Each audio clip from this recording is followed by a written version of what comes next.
প্রিয় সন্তান, আমি এখন পার্থক্যে উপনীত হয়েছি। আমি আশা করব তুমি আমাকে বুঝবে এবং আমার সাথে ধৈর্যশীল হবে। ধরো, আমি যদি হঠাৎ প্লেট ভেঙে ফেলি অথবা স্যুপ ফেলে টেবিল নষ্ট করি, তাহলে তুমি আমার উপর চিৎকার করো না, কারণ আমি আমার দৃষ্টিশক্তি হারিয়ে ফেলেছি। বয়স্ক মানুষ খুব স্পর্শকাতর। তুমি যখন চিৎকার করে কথা বলো, তখন আমি নিজের কাছে খুব ছোট হয়ে যাই, খুব অসহায় আর অপরাধী মনে করি নিজেকে। আমার এখন শ্রবণ শক্তি শেষ হয়ে এসেছে। আমি ঠিক শুনতে পারছি না তুমি কি বলছো। তোমার এখন আমাকে বধির বলা উচিত নয়। দয়া করে তুমি পুনরায় বলো অথবা লিখে দেখাও। আমি দুঃখিত বাবা, আমি বৃদ্ধ হয়ে যাচ্ছি। আমার পা দুর্বল হয়ে আসে। আমি মনে মনে চাই তোমার সে ধৈর্য থাকুক, আমাকে দাঁড়াতে সাহায্য করার মতো, যেভাবে আমি তোমার পাশে ছিলাম। তুমি যখন ছোট ছিলে, হাঁটতে শিখছিলে মাত্র, হাঁটি হাঁটি পা পা করে আমার হাতের আঙুল ধরে।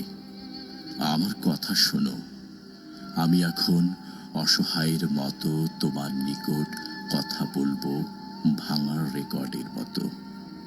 আমি চাই তুমি শুধু আমার কথাটুকু শুনবে।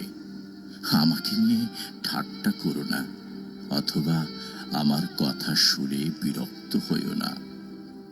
তোমার মনে আছে, তুমি ছোট্ট থাকতে আমার কাছে একটা বেলুন চেয়েছিলে। সেটা না দেয়া পর্যন্ত তুমি আমাকে বারবার বারবার সেটাই বলতে। সারাক্ষণ জিজ্ঞাসা করতে, বাবা কখন দেবে, কখন দেবে। আমার গায়ের গন্ধ সহ্য করো। ছোট্ট বাচ্চাদের মতোই এখন আমার গন্ধ। এজন্য দয়া করে আমাকে গোসল করার জন্য জোর করো না, কারণ আমার শরীরটা ভীষণ দুর্বল। ঠান্ডায় বয়স্ক মানুষেরা খুব দুর্বল হয়ে পড়ে। আমার আশা আমি তোমাকে অমার্জিত করিনি। তুমি যখন ছোট্ট ছিলে, তোমার পিছনে দৌড়াতে হতো আমার, কারণ তুমি গোসল করতে চাইতে না। আমি এখন সহজেই রেগে যাই। এটা অবশ্য বয়স্ক হবার একটা সাধারণ দোষ। বার্ধক্য আসলে তুমি নিজেই তা বুঝতে পারবে। আর যখন তোমার অলস সময় থাকবে, আমি আশা করি তুমি আমার সাথে একটু সময়ের জন্য হলেও কথা বলবে। আমি এ সময় সর্বদা একাকিত্বে ভুগছি এবং কথা বলার মানুষ খুঁজি। আমি জানি তুমি ব্যস্ত থাকো কাজের মাঝে। যদিও তুমি আমার কথায় ও গল্পে আনন্দ না পাও, তবুও তুমি আমার জন্য কিছু সময় রেখো হাতে। তুমি যখন ছোট্ট ছিলে, তোমার কি মনে পড়ে, তোমার খেলনার ট্যাডি বিয়ারের কথাও আমি শুনতাম। আমার এখন অসুস্থ ও বিছানায় শায়িত হওয়ার সময়।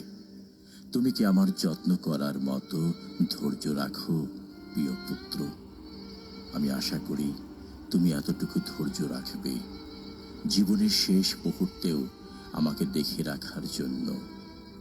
আমি হয়তো আর বেশি দিন বেঁচে থাকবো না। যাই হোক, যখন আমার মৃত্যু আসবে, তুমি কি আমার হাত ধরে পাশে বসে থাকবে, যা আমাকে মৃত্যুর আলিঙ্গন করার জন্য সাহস যোগাবে? চিন্তা করো না, যখন আমার সৃষ্টিকর্তার সাথে দেখা হবে, আমি তার কাছে অবশ্যই বলবো তোমার প্রতি অনুগ্রহ করতে, কারণ তুমি তোমার বাবা মাকে ভালোবেসেছিলে। তোমার যত্ন ও সহমর্মিতার জন্য তোমার প্রতি অনেক অনেক দোয়া রইল। আমরা তোমাকে ভালোবাসি, হে প্রিয় সন্তান।